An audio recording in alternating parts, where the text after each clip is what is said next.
کئی دنوں سے مجھے وہ میسج میں لکھ رہی تھی، جناب عالی حضور والا بس 1 منٹ مجھ سے بات کر لیں۔ میں 1 منٹ سے اگر تجاوز کروں تو بے شک نہ کال سننا۔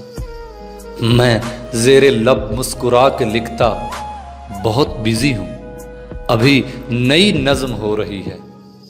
وہ اگلے میسج میں پھر یہ لکھتی، سسکتی روتی بلکتی نظموں کے عمدہ شاعر، تم اپنی نظمیں تراشو لیکن کبھی تو میری طرف بھی دیکھو، کبھی تو مجھ سے بھی بات کر لو، بس 1 منٹ میری بات سن لو۔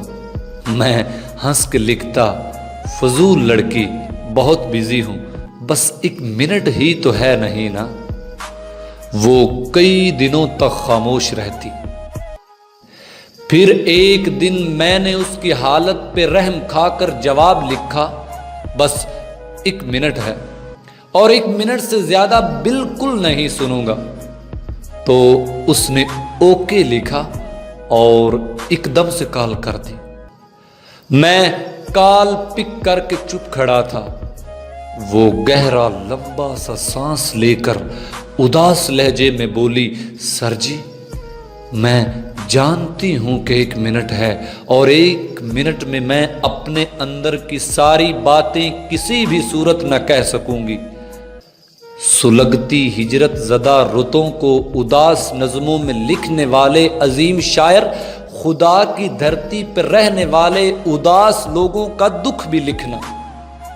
کبھی محبت میں جلتے لوگوں کا دکھ سمجھنا۔ ابھی تو آدھا منٹ پڑا تھا مگر وہ لائن سے ہٹ چکی تھی۔ وہ 1 منٹ کی جو کال تھی نا، وہ 30 سیکنڈ میں کٹ چکی تھی۔ میں کتنے برسوں سے اگلا آدھا منٹ گزرنے کا منتظر ہوں۔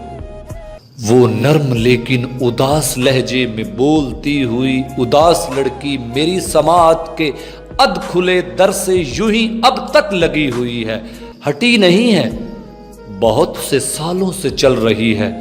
وہ کال اب تک کٹی نہیں ہے، وہ کال اب تک کٹی نہیں ہے۔